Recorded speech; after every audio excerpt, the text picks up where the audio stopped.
I am not against abortion, but I think that this Labour motion is trying to whip up feelings by painting a picture which honestly isn't what is happening in Edgbaston.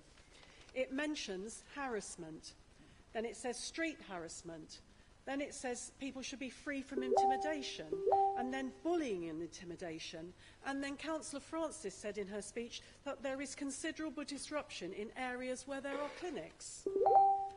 I've been a councillor in Edgbaston for 18 years. The vigils outside this clinic have been happening on and off, more off than on, for 30 years. It's not new, and I bet most members opposite never knew it was happening because it hasn't been a big issue.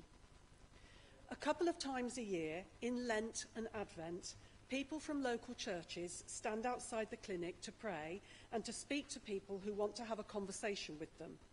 Even now in Advent, they are not there all the time. There are never more than 3 people at one time, and this year's vigil is going to end at Christmas. People opposite may not agree with what they're doing, and that's their right, but please don't go away with the view that it is a noisy, shouty environment outside the clinic, because it isn't. If it was, as an Edgbaston councillor, I would get complaints, not least from residents, because Arthur Road is a residential road. I don't think there's another business in it. It's all houses or flats. And I don't get complaints. I think in my 18 years, I can remember one person, maybe 2, who raised it with me, and that was years ago. This year, only 1 resident has contacted me, and that was as a result of Councillor Hamilton's comments in the Birmingham Post. And that resident, who wasn't connected to the vigil, said to me that she didn't want a buffer zone, she didn't think it was a good idea.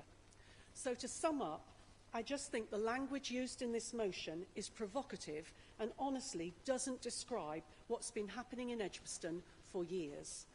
I believe this is a national motion which Labour have latched onto, and they're quite entitled to do that. But please, I want the members opposite, don't presume that what happens in other areas must also be happening in Edgbaston. Thank you.